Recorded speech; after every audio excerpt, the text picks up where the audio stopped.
السلام عليكم ورحمة الله وبركاته. قصة كوبات nin doqon ayaa arkay koox cilmibaarayaal ah oo baaritaan ku sameynaysa habnoolaadka shimbiraha.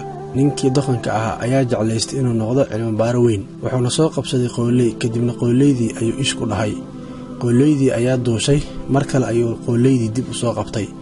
kadibna wuxuu ka rifay baalasha, dabadeedna wuxuu ku dhahay ish. qoolaydii way awoodi weysay in ay biibto, waayo baalashii ay ku duuli lahayd ayaa laga rifay.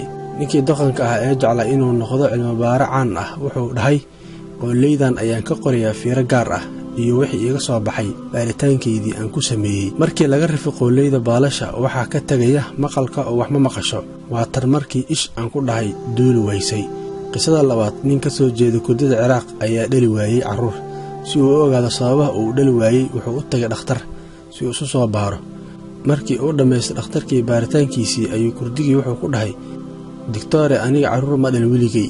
dhakhtarkii ayaa ku dhahay, kurdigii yaa qoyskiina ka mid ah oo weliga carruur aan dhalin. kurdigii ayaa ku jawaabay, aabbahay.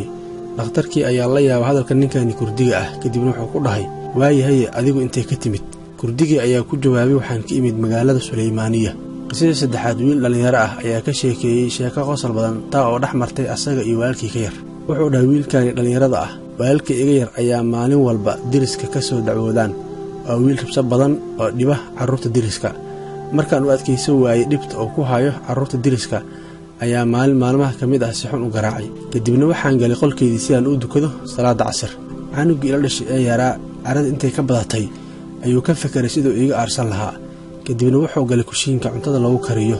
talow muxuu ka soo qaadan doonaa midi, baangad ama biyukul? canugii yaraa wuxuu soo qaatay malgacad, wuxuuna la soo aaday qolkii aan ku dukanayey. qaandadii ayuu horteyda dhigay meeshii aan ku sujuudiyey, wuxuuna igu dhahay, caabud qaandadan oo sababteed ku gal naarta. waan ishayso waayey qosol dartii. kadibna waxaan ka baxay salaaddii oo waxaan u yeeray wiilkii iga yaraa, waxaana ka codsaday in uu cafiyo uuna i saamaxay. kadib ayaan ku soo laabtay salaadaydii oo aan dukaday.